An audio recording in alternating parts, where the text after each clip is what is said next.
जय माता दी। आपको हमारे चैनल शर्मा ऑफिशियल भक्ति में स्वागत है। आइए सुनते हैं शिव की महिमा। एक शहर था जहाँ बहुत बड़ा मंदिर था। मंदिर में भक्तों का तांता हमेशा लगा रहता था। मंदिर के आने जाने वाले रास्ते में धार्मिक सामग्री हेतु छोटी छोटी दुकानें लगी हुई थी और उन्हीं दुकानों में एक दुकानदार ओमकार की भी थी। एक दुकान ओमकार की थी। वह शिव का बड़ा अटूट भक्त था। वह कई घंटों शिव की पूजा में लगा रहता था। दुकान में वह और उसका बेटा बैठा करते थे।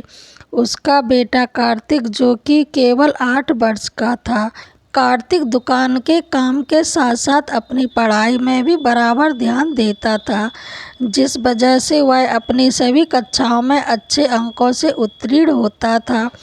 ओमकार अपने बेटे से बहुत प्यार करता था। ओमकार की पत्नी कार्तिक जन्म देते ही दुनिया छोड़ चुकी थी। बचपन से कार्तिक को ओमकार ने माँ और पिता दोनों का प्यार दिया था। कार्तिक अपने पिता का आज्ञाकारी बेटा था।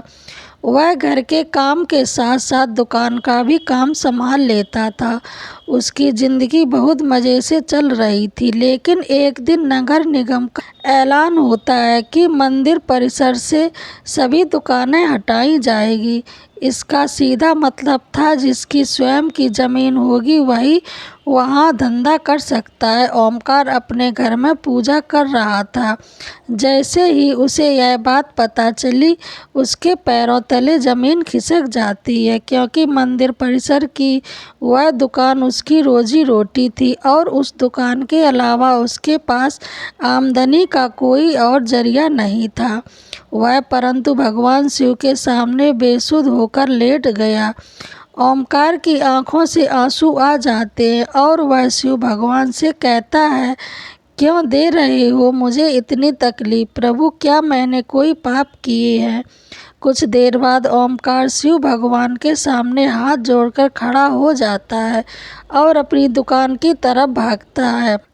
सभी दुकानदारों को दुकान के सामान खाली करने के लिए एक दिन का समय दिया जाता है, जिसके लिए लाउड स्पीकर से लगातार सारे मंदिर परिषद में सरकारी ऐलान होता रहता है। सरकार के इस फैसले पर सभी विरोध कर रहे होते हैं, लेकिन मंदिर में भक्तों की संख्या बढ़ने की वजह से रोड का चौड़ीकरण करना अनिवार्य था। हालांकि प्रशासन ने मंदिर से थोड़ा दूर एक सरकारी जमीन में दुकान लगाने की इजाज़त दे दी थी, लेकिन उन जमीनों को लीज कर दिया जाना था और लीज की रकम लगभग जमीन की कीमत के बराबर ही पहुंच रही थी, जो कि ओमकार की पहुंच से बाहर थी। ओमकार दुकान के अलावा कुछ और काम नहीं कर सकता था, इसलिए वह लीज पर जमीन लेने के लिए आवेदन भर देता है और 2 ही दिनों के अंदर उसे 35% जमा कराने का नोटिस मिलता है। उसने कई सालों से दुकान से पैसे जमा कर जोड़े थे, इसलिए उसके पास लगभग आधी राशि तो उपलब्ध थी। इसलिए वह 2 दिन के अंदर 35% रकम जमा करवा देता है और बाकी का बचा हुआ 15 दिनों के अंदर जमा करवाने का समय दिया जाता है। ओमकार अपने बेटे से कहता है कि बेटा, हमें ये ज़मीन कुछ भी करके लेना होगा। मेरे पास आधे ही पैसे हो पा रहे हैं, बल्कि पैसों के लिए हम बैंक से लोन ले लेते हैं। कार्तिक उम्र में छोटा जरूर था, लेकिन वह बहुत समझदार था। वह अपने पिता की बात से सहमत हो जाता है। ओमकार अपने बेटे को लेकर बैंक पहुंचता है और प्रबंधक के पास जाकर लोन के लिए आवेदन देता है। बैंक प्रबंधक उससे कहते हैं कि हम आपको बैंक लोन तभी दे सकते हैं जब कोई ऐसा व्यक्ति आपकी गारंटी दे जिसका खाता हमारे बैंक में हो। ओमकार इस बैंक से संबंधित किसी व्यक्ति को नहीं जानता था। वह जहाँ पहली बार आया था ओमकार हो जाता है और बैंक के बाहर सर में हाथ रखकर बैठ जाता है। तभी उसके पास एक व्यक्ति तिलक लगाए पहुँचता है। वह कार्तिक को एक चॉकलेट देता है और ओमकार से पूछता है, क्या बात है, आप परेशान लग रहे हैं। ओमकार अपनी समस्या उसके सामने रख देता है।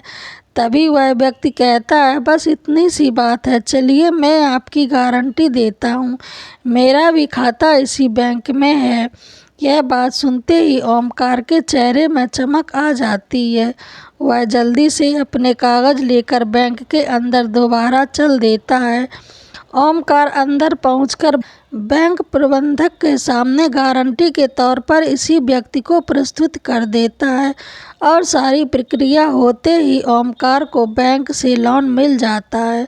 लोन मिलते ही वह भोले बाबा को प्रणाम करता है और जमीन का पंजीकरण करवाने के लिए राशि नगर निगम में जमा कराने पहुंच जाता है। राशि जमा होते ही ओमकार को जमीन दे दी जाती है। 2 दिनों के अंदर ओमकार लकड़ी की दुकान बनवा लेता है। ओमकार दुकान के अंदर सबसे पहले शिव की मूर्ति स्थापित करता है और इसके बाद अपने धंधे की शुरुआत कर देता है। उसे लोन चुकाने का टेंशन खाए जा रहा था। ओमकार की दुकान सबसे आखिरी में थी, इसलिए उसकी दुकान में कम ग्राहक पहुंच रहे थे। वह इतना भी पैसा नहीं कमा पा रहा था कि उसके प्रतिदिन के खर्चे पूरे हो सकें। ओमकार परेशान रहने लगा। एक दिन उसकी दुकान में वही व्यक्ति फिर से आते हैं जिन्होंने बैंक में उसे लोन की गारंटी दी थी। उन्हें देखते ही ओमकार दुकान में बैठने को कहता है और जल्दी से उसके लिए चाय नाश्ते का इंतजाम करता है।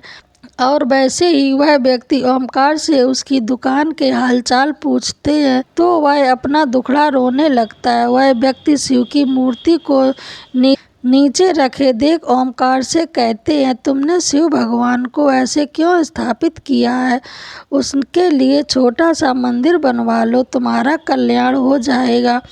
और इतना कहकर वह वहाँ से चले जाते हैं। ओमकार उस व्यक्ति के जाते ही अपने काम में लग जाता है। 1-2 दिन महीने के अंदर ओमकार की हालत बेहतर होने लगती है। वह कर्ज में डूबता जा रहा था, लेकिन इसके बावजूद वह शिव की पूजा में उतना ही समय देता था जितना हमेशा दिया करता था। एक दिन वह थोड़ा जल्दी दुकान पहुंच जाता है और दुकान की साफ सफाई करने लगता है। ओमकार को अचानक उस व्यक्ति की याद आती है कि शिव के लिए छोटा सा मंदिर बना लो।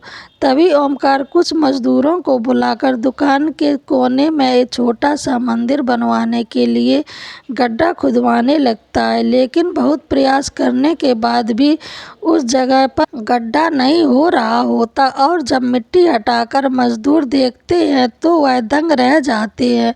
उन्हें एक विशाल शिवलिंग का ऊपरी हिस्सा दिखाई दे रहा होता है और जैसे ही वह किनारे किनारे मिट्टी हटाते हुए गहराई तक जाते हैं तो सभी के पसीने छूट जाते हैं, क्योंकि यह कोई साधारण शिवलिंग नहीं था। उसका आकार बहुत विशाल था और इसका पत्थर फौलाद से भी मजबूत था।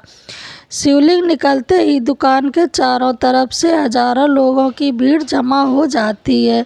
दूर दूर से लोग वहां शिवलिंग देखने पहुंच जाते हैं। शिव की इतनी बड़ी मूर्ति जमीन के अंदर से निकलते ही खनिज विभाग के लोग उसे जब्त कर लेते हैं। शिवलिंग को मंदिर की संपत्ति मानकर मंदिर में स्थापित कर दिया जाता है, लेकिन मूर्ति निकलने की वजह से ओमकार की दुकान की कीमत आसमान छूने लगी। ये सभी ग्राहक उसी दुकान के सामने लेने के लिए लाइन लगाने लगते हैं। दरअसल लोग उस जमीन को शिव भूमि का अंश समझने लगते हैं। शिव महिमा ने ओमकार का जीवन बदल दिया था और उसी के साथ यह कहानी समाप्त होती है। आपको ये कहानी कैसी लगी कमेंट बॉक्स में ज़रूर बताएं और मेरे चैनल को लाइक शेयर कमेंट सब्सक्राइब ज़रूर करें। जय माता दी।